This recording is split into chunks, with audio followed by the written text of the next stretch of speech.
Hello there, I'm Pooja. Welcome back to Periodic Chemistry. This video is the second part of electrochemistry where we will be studying about the electrochemical cells, the salt bridge and their functions in details.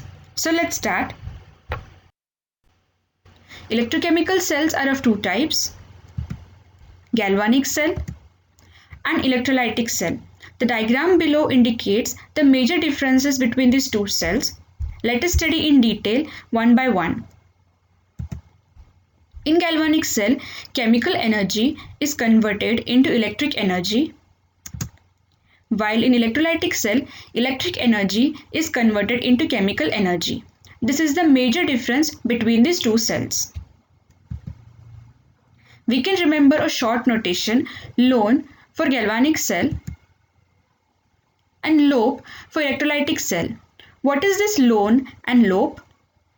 Lone stands for left oxidation, anode, negative, and lope stands for left oxidation, anode, positive.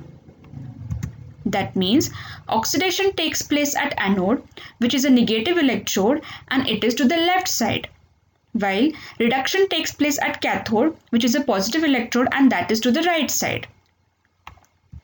While in case of electrolytic cell, left electrode is an anode where oxidation takes place, but it is a positive electrode, and right electrode is a cathode where reduction takes place, but it is a negative electrode. So the major differences is between the negative and positive electrodes.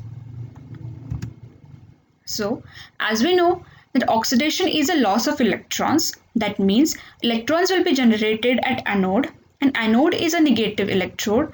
So in galvanic cell, electron flow will be from negative electrode to the positive electrode or anode to cathode. While in case of electrolytic cell, anode is a positive electrode and cathode is a negative electrode. So electron flow will be from positive electrode to negative electrode. As we have seen that galvanic cell is a conversion of chemical energy to electric energy. That means there is no external voltage required to bring about this chemical reaction. While in case of electrolytic cell, external voltage is required on account of which the electric energy is converted into chemical energy. We can see in the diagram below, electrolytic cell has a battery attached, while galvanic cell do not have any battery attached. That means it doesn't have any external voltage, and therefore galvanic cells have spontaneous chemical reaction taking place. While in case of electrolytic cell, non-spontaneous chemical reaction takes place. Spontaneous chemical reactions are those which occur on their own, so there is no any requirement of an external voltage, while non-spontaneous chemical reactions are those which do not take place on their own, and so we require an external voltage like a battery for working of these cells. As we know that spontaneous chemical reactions have standard EMF positive, while standard EMF of electrolytic cell is negative. In galvanic cell, there are two half cells and they are connected by a salt bridge. We can see in diagram there are two different beakers in which two different electrodes are immersed in different electrolyte solutions, and it is connected by a salt bridge. And in electrolytic cell, there is a single setup in which two electrodes are immersed in an electrolyte solution, which is in a single beaker or a single container. Galvanic cells are used in the batteries, while electrolytic cells are used in electroplating, electrorefining, and electrolysis. We will be studying in detail about the electrolysis in next videos. Let's study in detail what is salt bridge.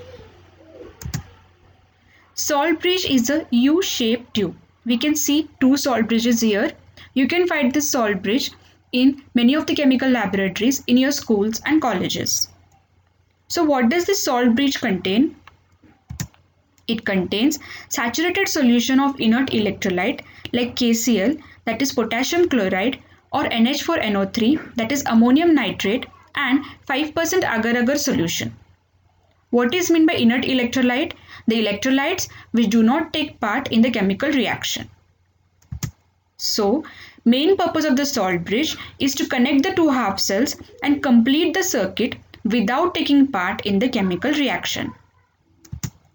It also prevents mixing of the two solutions and maintain the electric neutrality.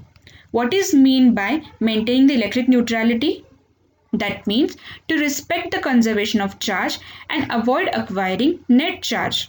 That is, salt bridge is to allow the positive charge to migrate from one electrolyte bath to the another and maintain the electric neutrality. If salt bridge is not used, electric neutrality will not be maintained and the galvanic cell will stop working. So, salt bridge is a very important part of galvanic cell. So this was all about this part of electrochemistry. For the further concepts, you can please watch my other videos. Please give your feedback so that I can improve myself and come up with new videos like this. Till then, thank you and stay safe.